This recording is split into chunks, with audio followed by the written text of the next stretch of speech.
warahmatullahi wabarakatuh. Selamat malam semuanya. Saya Afifah Setiasi, nomor NPM 2019-12-500-745. Saya ingin menjawab pertanyaan untuk mata kuliah belajar dan pembelajaran. Itu yang pertama, salah satu ciri belajar menurut Slamento adalah perubahan yang bersifat kontinu dan fungsional. Sebagai hasil belajar, perubahan yang terjadi dalam diri seseorang yang berlangsung secara statis dan secara tidak statis dan berkesinambungan.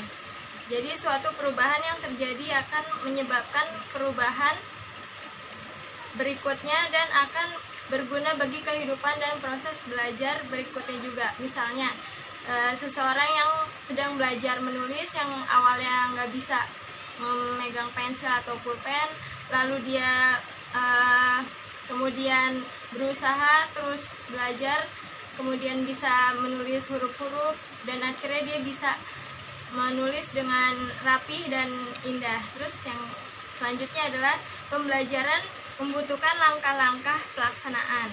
Langkah-langkah yang akan saya lakukan adalah menginterview siswa untuk memisahkan antara yang sudah memperoleh atau sudah pernah memperoleh pendidikan dengan yang belum.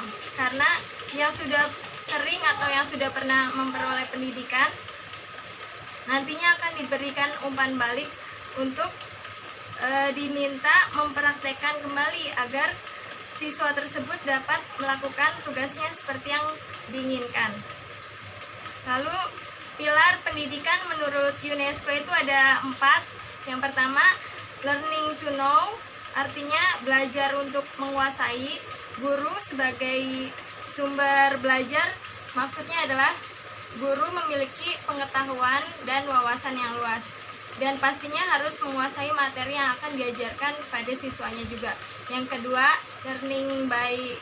learning to do, maksud saya, atau belajar untuk menerapkan. Sebagai wadah belajar, hendaknya memprioritaskan siswanya untuk mengaktualisasikan keterampilannya yang akan diamalkan untuk di kehidupan dia sehari-hari. Terus yang ketiga ada learning to live together in peace and harmony, atau belajar untuk dapat hidup bersama. Siswa dapat bersosialisasi dengan masyarakat dan juga siswa harus bisa berkomunikasi dalam proses pendidikan. Misalnya dia belajar untuk menerima dan menghargai pendapat orang lain. Yang terakhir ada learning to be, atau belajar untuk menjadi.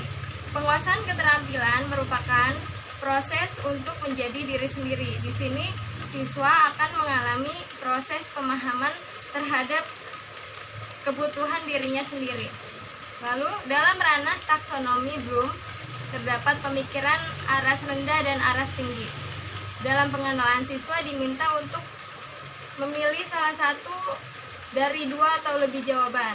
Siswa diminta untuk mengingat kembali fakta-fakta yang sederhana. Dengan begitu, siswa mampu menerapkan pengetahuannya dan keterampilannya untuk menilai suatu kasus yang diajukan oleh pembuat soal atau penyusun soal. Pembelajaran adalah sebuah sistem yang memiliki unsur instrumental input dan environmental input. Instrumental input terdiri dari guru, materi, media, dan pengelolaan kelas.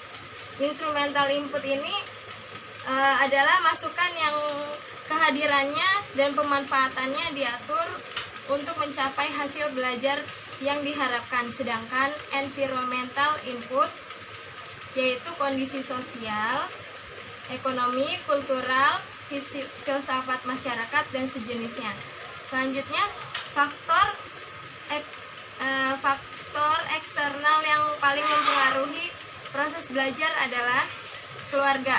Siswa yang mendapat support paling besar itu dari keluarga, dan waktu yang dihabiskan siswa juga paling banyak adalah bersama keluarga.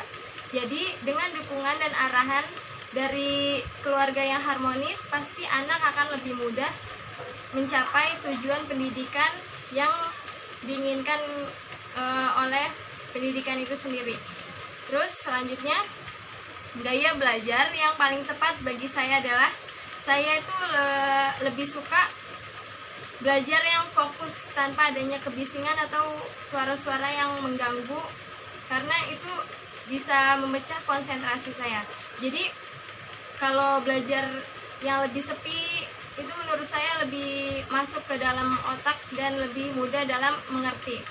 Dan juga saya lebih suka belajar yang langsung praktek atau percobaan-percobaan gitu, karena lebih mudah untuk mengenal suatu objek apa itu yang kita pelajari. Jadi kita melihat langsung dan bisa memegang benda itu sendiri. Dan pengalaman belajar yang paling mengesankan menurut saya adalah ketika saya SMP atau madrasah sanawiyah, karena pada saat itu saya di asrama dan tidak pulang pergi saat sekolah. Jadi saya jauh dari orang tua dan itu membuat saya menjadi pribadi yang mandiri. Lalu saya bisa menyelesaikan masalah-masalah yang saya temui dalam keseharian dan tidak melulu menjadi anak yang manja, mudah bergaul, dan juga saya juga lebih bisa mendalami ilmu agama saya. Lalu dalam situasi sekarang ini di mana semua proses belajar dan pembelajaran dilaksanakan secara jarak jauh karena adanya COVID-19 atau Corona, menurut saya pendekatan mengajar yang paling tepat adalah dengan menggunakan program televisi seperti yang sudah diterapkan oleh Kementerian Pendidikan Indonesia melalui channel TVRI yang setiap pagi sudah ditayangkan di televisi, dan juga menggunakan aplikasi WhatsApp untuk pemaparan materi yang lebih detail lagi. Karena di dalam aplikasi WhatsApp juga ada video call dan juga bisa dengan mudah mengirim gambar dan video juga. Lalu tokoh yang menjadi panutan saya dalam belajar adalah Ki Hajar Dewantara, karena tanpa beliau pendidikan di Indonesia tidak akan sebaik ini dan berkualitas ini. Jadi berkat dia, pendidikan di Indonesia bisa dinikmati oleh setiap kalangan tanpa memandang adanya unsur dia masyarakat biasa ataupun bangsawan. Jadi semua orang bisa belajar, bisa menuntut ilmu dengan mudah.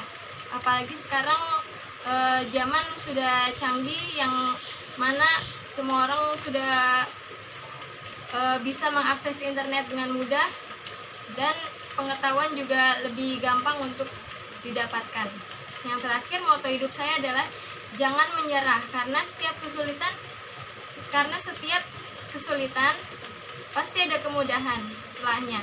Seperti dalam Quran surat Al-Insyirah ayat 6, Inna ma'al usri yusra, yang artinya sesungguhnya bersama kesulitan ada kemudahan. Jadi nggak mungkin itu kita hidup sulit mulu, nggak ada enaknya, nggak ada senangnya, pasti ada mudahnya, karena kesulitan dan kemudahan itu datangnya berpasangan.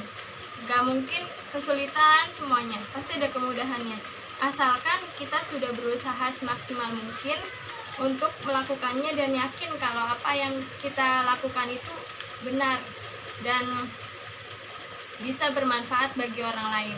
Ya, saya rasa cukup dari jawaban saya untuk mata kuliah belajar dan pembelajaran ini. Semoga bisa menjawab apa yang ditanyakan oleh Ibu Nia.